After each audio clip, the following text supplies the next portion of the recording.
Hello YouTube viewers, welcome to this video. Right, in this video we're going to be looking at Jenkins Operator and how to manage your Jenkins instances using Jenkins Operator in your Kubernetes cluster. Alright, so I've got my Kubernetes cluster here, kubectl get nodes, kubectl version --short.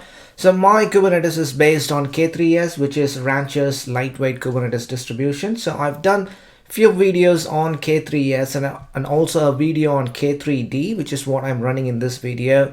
So K3d is a K3s distribution but running in a Docker container. So if I do docker ps, so I've got 3 Docker containers which are basically Kubernetes nodes. So it's K3s based Kubernetes cluster that I'm running in Docker container for this video. Alright, so this video is about Jenkins Operator and what is it. So I've done few videos on Jenkins installation, how to run Jenkins in your Kubernetes cluster, and how to install the Kubernetes CD plugin, and how you can run your Jenkins slave agent as a Jenkins pod, as a Kubernetes pod in your cluster, and so on. But this one is slightly different. This one is about managing your Jenkins instances in the Kubernetes cluster, but not manually, but through an operator. So the trend is any complex applications that you want to manage in your Kubernetes cluster, that's going to be an operator. For MongoDB, there's a MongoDB operator, there's a WordPress operator, MariaDB operator, Jenkins operator, and so on. So it makes your life a lot easier if you want to manage multiple Jenkins instance in your Kubernetes cluster. So that's what we will be looking at in this video. So if I go and look for the documentation, Jenkins Operator. Alright, so it's here, the GitHub page, Jenkins CI Kubernetes Operator, and I'm going to go to 0.4.0 tag, and if I scroll down here, so Jenkins Operator, what's the Jenkins Operator? Jenkins Operator is a Kubernetes native operator which fully manages Jenkins on Kubernetes. Okay, so that's cool, but I don't have time to read through all these. Alright, documentation. So we've got installation, how to install the Jenkins operator, getting started, how it works, and so on. And you can also go to this the documentation website, learn more. So basically you see all the things, all the links that you saw in the GitHub here, installation, how it works, getting started. Alright, so now let's get started. Installation. So the requirements are, you need to have a Kubernetes cluster which is greater than 1.11 version, and you need to have kubectl obviously to interact with Kubernetes cluster. Okay, so the first thing is to run this command kubectl apply and a manifest file that's going to deploy a couple of custom resource definitions in your cluster. Okay, so I'm running that. So if you see here, there are 2 custom resource definitions, Jenkins and Jenkins images. Alright, so now if I do kubectl get Jenkins, no resource found, kubectl get Jenkins images, no resource found, which means Jenkins and Jenkins images are now a valid resource in this Kubernetes cluster. And if you do something else like kubectl get blah blah, the server doesn't have a resource of type that one. Okay, so we've deployed 2 custom resource definitions which the Jenkins operator will be using. Alright, so now coming to the actual deployment of the Jenkins operator. So there are a couple of ways. One is using the YAML file. So it's just a single command, kubectl apply this command, a manifest file, or you can use a Helm chart. The requirement is you need to have Helm version 3, which I've got. So Helm version --short. So I'm running Helm version 3.2.2.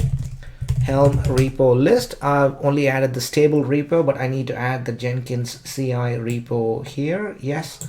Okay, let's add the Helm repo chart. Okay, so Jenkins has been added to your repository, and then Helm repo update. Successfully got an update. Happy helming, cool. So Helm repo list, we have the stable as well as the Jenkins repo, and now we are good to install Helm. The thing that I've tried and I didn't like about this documentation is, See, they are asking you for using Helm 3 because Helm 3 is the requirement for this one, but this command won't work, I'm sure, because I've tried it. If you do this, for those of you who have used Helm 3 a lot, you should be able to find what's wrong with this command. It won't work. You need to specify the name for this Helm chart, for this Helm release. So basically, you are specifying the chart, which is Jenkins Operator, but you didn't specify a name for it, or you need to specify -- generate name to automatically generate a random name.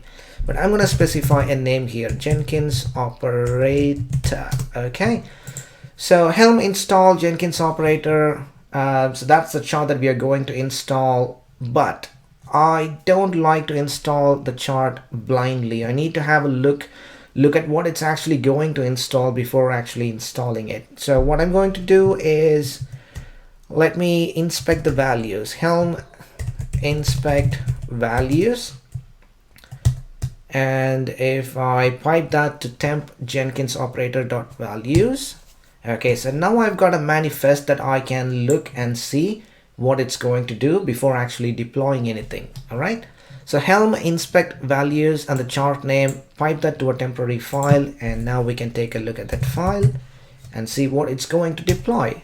Okay, if I go to the top of the file, there is this Jenkins instance configuration. So when you run this command, it's going to deploy Jenkins operator. In addition to the Jenkins operator, it's also going to deploy your first Jenkins instance. So that's this one. So if you don't want a Jenkins instance, you can just set this to false. All right, so I'm going to leave that as true. So enable or disable the Jenkins instance, set to false if you have configured CR already and you want to deploy an operator only.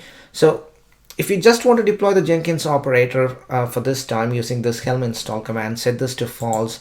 Otherwise, it's going to deploy a Jenkins operator as well as your first Jenkins instance. So here are some of the options.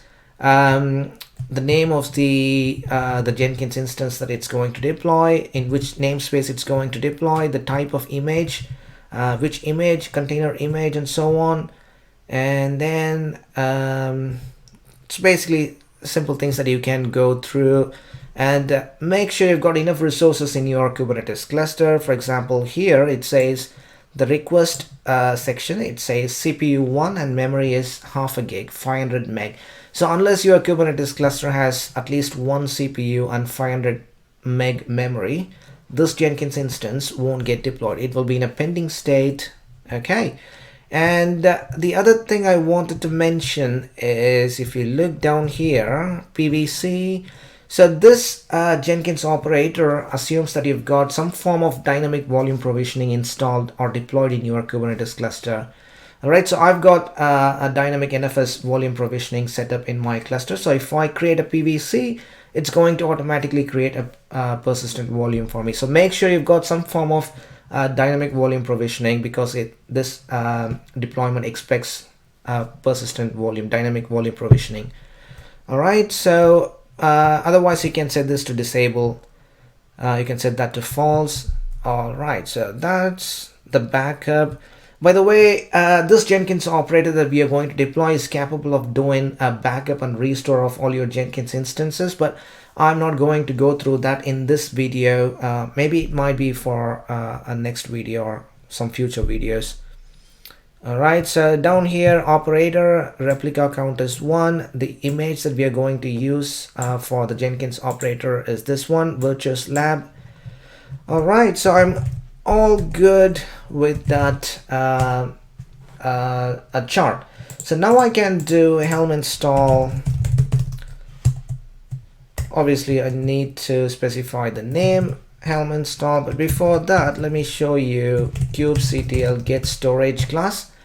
So as you can see here, so I've got a local path because K3D, when you deploy a cluster using K3S and K3D, you automatically get a storage class, a local path storage class. Okay, so now let's get the install command, Helm install Jenkins operator, and give it a name. Let's call it Jenkins operator.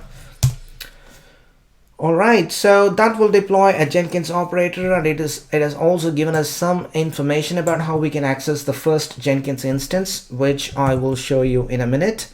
And if you do Helm list, so that's Jenkins operator, status is deployed, and you can see the chart version, app version is 0.4.0, kubectl get all. Okay, so Jenkins operator is running, and you can see here, so that's the Jenkins, the first Jenkins instance. It has got 2 containers, and we are waiting for the containers to start. And down here you can see a couple of services, one for the dashboard, port 8080, and one for 50,000, which is the port the Jenkins will be listening on for connections from the slave agents. So when you deploy your slave agents, they can connect to this Jenkins using this port 50,000. So for every Jenkins instance you deploy, you will have 2 servers created, one for the dashboard and one for the slave listener. Okay, so now if I do kubectl get Jenkins, there we go. So that's our first Jenkins. So I'll also show you how you can create additional Jenkins instance, but let's wait for this to complete. Kubectl get all. Okay, so it's running still. It's just one of the 2 containers. Let's wait for both the containers to be in a running state, and then we can see how we can access it. Kubectl get all. All right, cool. Jenkins is running fine. So how do we access it? Helm list, Helm status, Jenkins operator.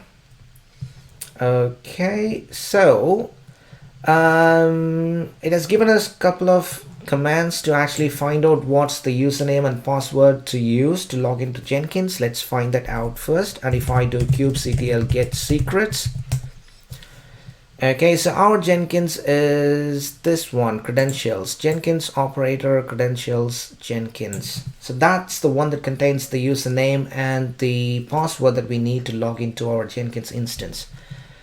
All right, so the command is here, kubectl minus namespace default. You don't have to give that because I'm already in the default namespace, but anyway, that's the name of the secret, and we are getting the user and we are decoding it. And if I do that, okay, so the username is Jenkins operator. Let's also grab the password, which is here.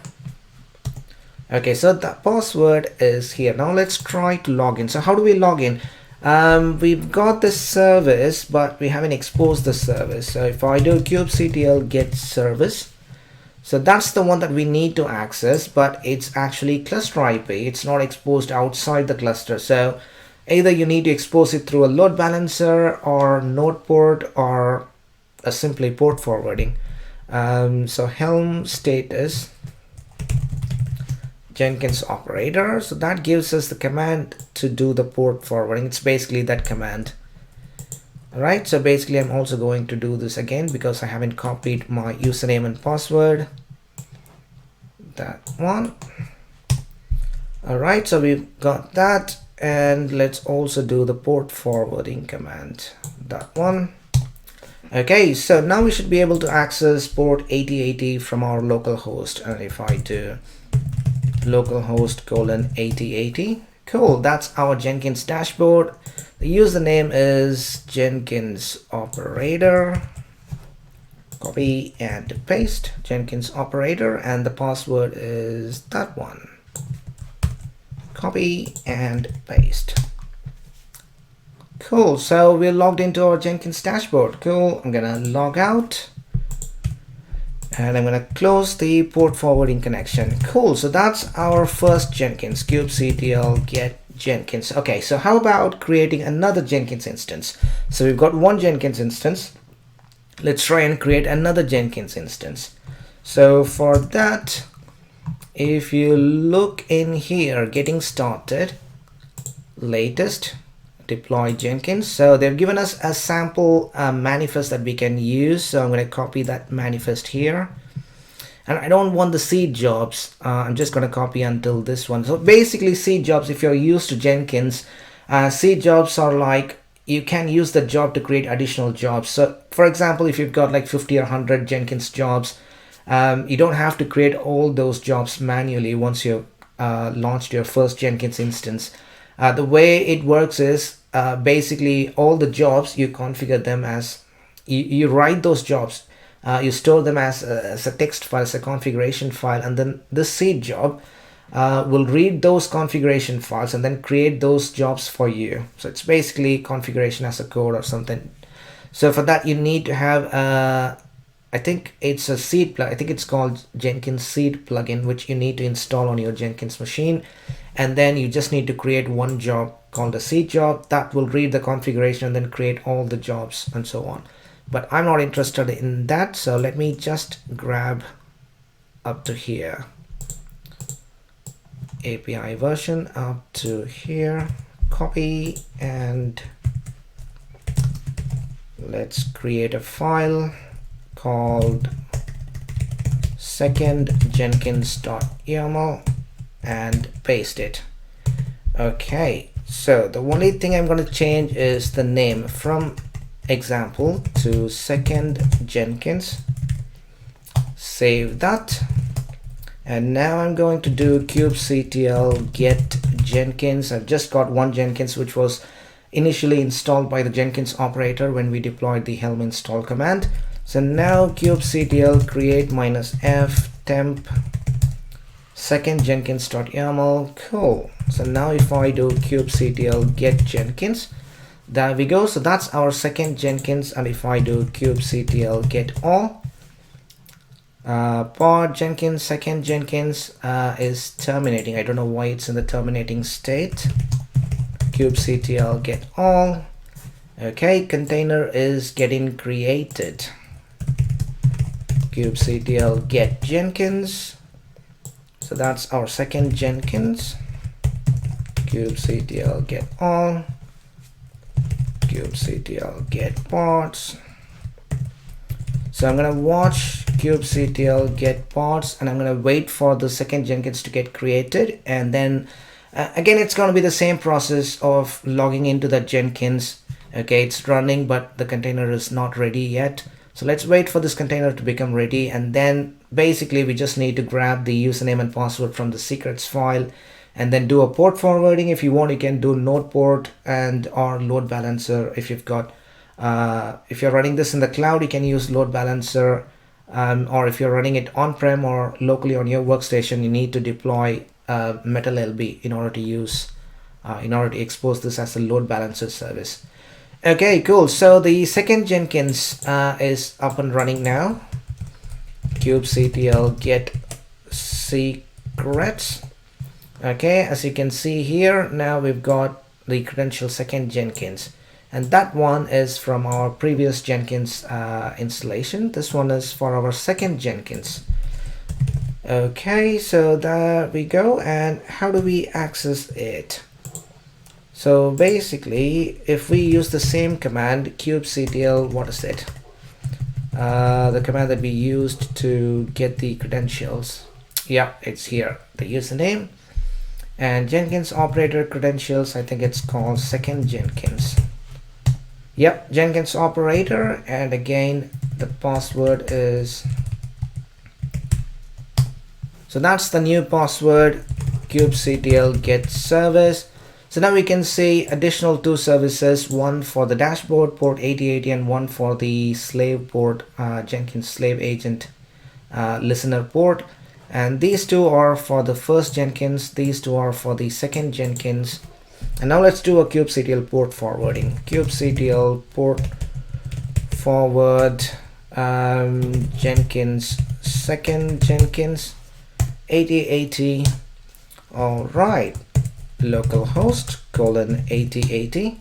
There we go. So we can log into the Jenkins. The username is Jenkins Operator. Jenkins Operator, and the password is that one. Copy and paste. All right, cool. So there we go. We've logged into our second Jenkins. So this is how you manage multiple Jenkins instances using Jenkins Operator. It makes your life a lot easier. Okay, let's close that. Close the port forwarding connection. kubectl get Jenkins. Got 2 Jenkins. Let's try and delete them. Okay, so let's open up another terminal. I'm gonna watch kubectl get all export. Okay, watch kubectl get ports. So we've got Jenkins, we've got second Jenkins. Let's try and delete them. Okay, kubectl delete Jenkins second Jenkins. All right, there we go. So you can see here the pod is getting terminated, and let's do the same for the other Jenkins. kubectl delete Jenkins. So that Jenkins is the custom resource definition. The name of the resource, sorry, the type of the resource is Jenkins. The name of the resource is also Jenkins, and that will delete this pod as well. Yep, that's getting deleted. All right, and now if I do kubectl get all, that's getting terminated, and all the services are gone. kubectl get all. Okay, so kubectl, let's verify if it has deleted the secrets as well. kubectl get, yes, it has deleted the secrets as well. Helm list, we've got Jenkins operator, kubectl get all. All right, so I think we are back to just having the Jenkins operator. All right, so this is how you manage Jenkins instances using Jenkins operator in a Kubernetes cluster. Please give this a try. If you've got any questions, let me know. And this Jenkins operator is also capable of doing backups and restores. So you need to have a persistent volume enabled. You need to have the dynamic persistent volume storage provisioning enabled in order to use the backup and restore feature, which I haven't actually tried. I might give that a try, but meanwhile, if you've got any questions, let me know. I'll be happy to help, and don't forget to subscribe. I will see you all in my next video. Bye bye.